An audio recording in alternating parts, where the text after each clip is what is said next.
Good evening. Phil Lindemann, Krystal, 93 News. Are you ready for the Christmas crush? This Saturday was the busiest 24 hours on I-70 since early October, and this weekend was busier than every weekend since then. More than 133,000 vehicles passed through both sides of the Eisenhower Tunnel, Friday through Sunday, 23,000 more than last weekend, up 21%. It was 12% busier than the same weekend last year. Over in Vail today, both parking structures were totally full by 10:30. Colorado is hurting for state troopers. We're down right now. We're sitting just roughly 50% staffing. We're probably over the entire troop, about 20 troopers short.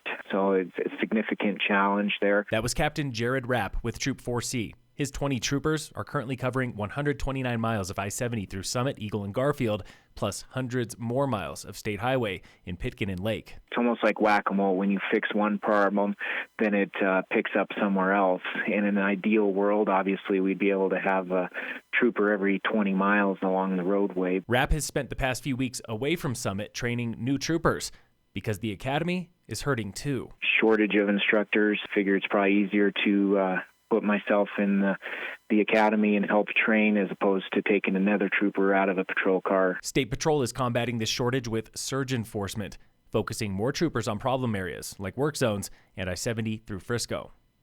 Town of Frisco is planning for a new centerpiece building at the Adventure Park, and they do not want to regret it by cutting corners. Let's do it right. We've got one shot at this. And I mean, from my own personal experience, when I moved into the house that I live in, I wish I got that bigger garage. You know? That was Councilwoman Melissa Sherburne. The town has $5.2 million for this building called Slopeside Hall. Cheapest estimate is $1 million more, though. One option is to shrink it or use cheaper materials. But Mayor Hunter Mortensen, he has been there before. One of the lessons learned in my tenure on council was I think we did a ton of value engineering of the maintenance building that's at the PRA. And I think that's why we ended up with a metal box that wasn't nearly as nice looking as had been originally proposed and was really going to start standing out as a sore thumb. Council agreed to spend more. Plans also include solar power and more paved parking. Dr. Craig Perrin-Jaquette, a.k.a. Doc PJ, is apologizing for this year's condoms and COVID commentary at Ullr Fest.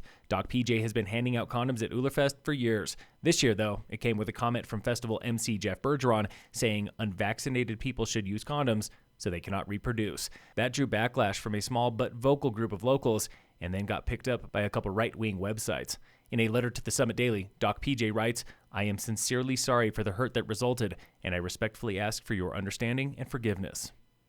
Backcountry users triggered a pair of local avalanches over the weekend, one at Vail Pass, another on the east approach to Peak 1. No one was buried or injured. 3 people were killed in the past 10 days by slides in Washington and Idaho. The first fatality, a 66-year-old man, was one of 6 people buried by a slide at Krystal Mountain. The group was touring in a closed area. The second and third fatalities were a skier and a snowmobiler outside of Briggs, Idaho. Both were under the age of 18. Uphill access is free at Breckenridge and Keystone and open daily after the chairlift stops spinning.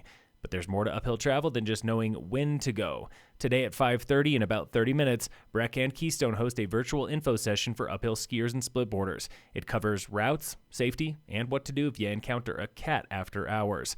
Get signed up through the Keystone or Breckenridge Facebook page. That's how you get the link. That presentation again starts in about 30 minutes. In sports, today's Avalanche game with the Red Wings will not be happening for a COVID outbreak. The Avs are shut down until December 26th at least. And in local sports, the Breckenridge Vipers split a series with the Vail Yeti over the weekend. They'll be back after the new year. Summit High Sports are on holiday break, returning January 3rd, and tomorrow is race 4 of the A-Basin Rise and Shine Rando Series. Get signed up online. There will be no on-site registration. Phil Lindemann, Krystal, 93 News.